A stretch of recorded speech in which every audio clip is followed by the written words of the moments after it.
Well, welcome back to Texas High School Football with Brad Bass.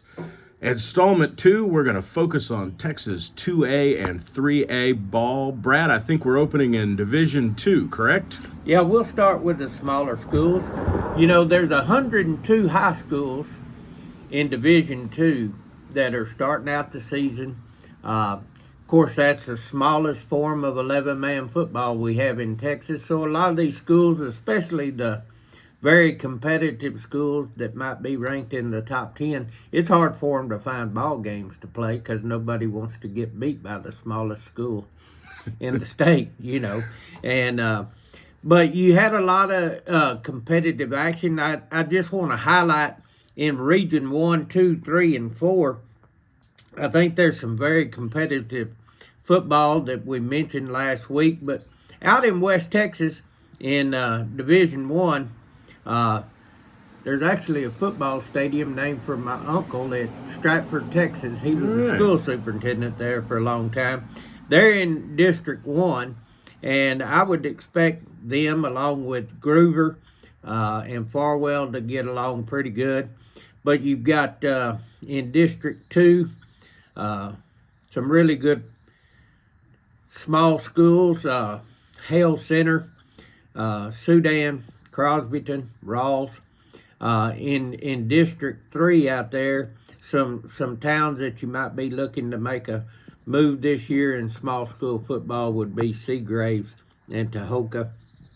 And then program that's always very competitive in District 4, you've got Wink and Van Horn sitting out way in towards El Paso.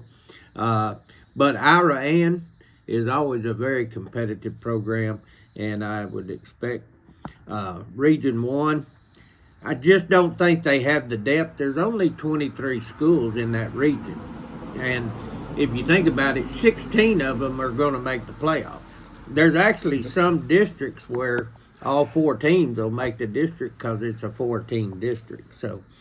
But Region 2 starts on the eastern side of the Panhandle over there in probably one of the tougher districts. I think you'll see programs like Wellington and Wheeler and Shamrock, Clarendon, Memphis, and Quanah all sit in the same district.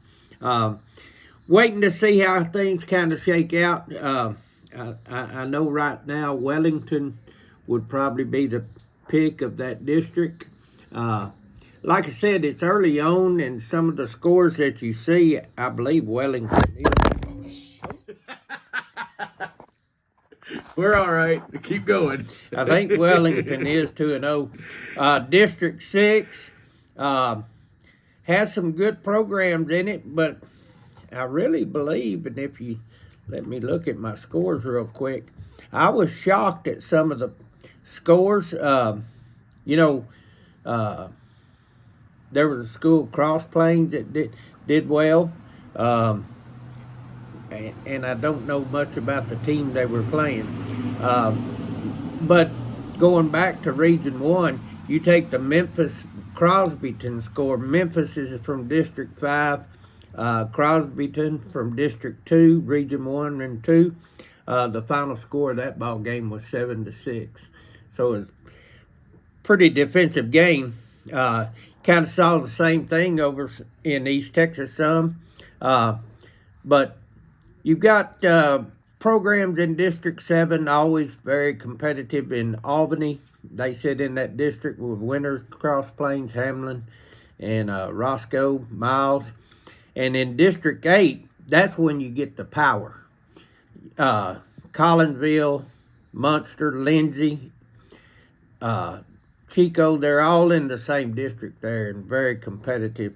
And we'll look for scores. Munster lost Friday night 48-44, but they were playing Holiday, which is a 3A Division 1 school and ranked number 6 in the state in 3A Division 1, and they lost 48-44 and played at Holiday on top of that. So you still got to keep your eye on them, and then you move into Region 3, and that's where you see so much power. There's 29 schools over in Region 3.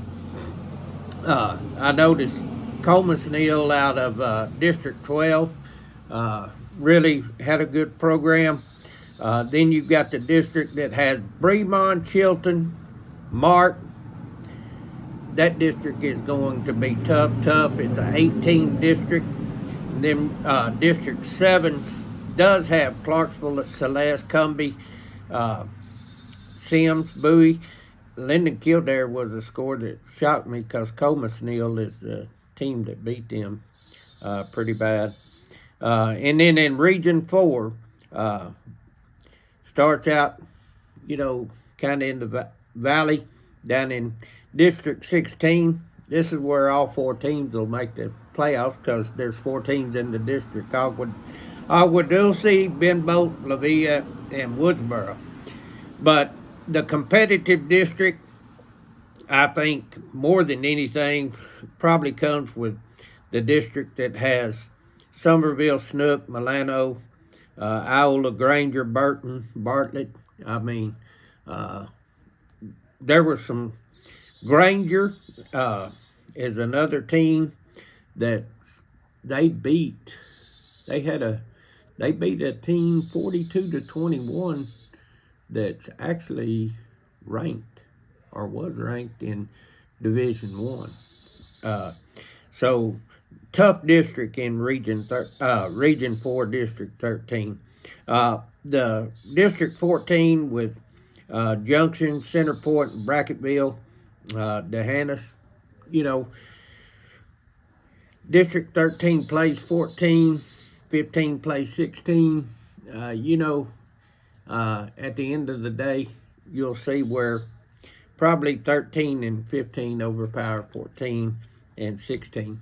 But anyway, we'll start taking a deeper look at some of these teams we expect to make their way up over the next few weeks. But a good start for a lot of those programs going and competing against 2A Division 1 and 3A Division 1 schools. Appreciate it, Brad. We'll get started on the next episode here real soon. Thanks very much.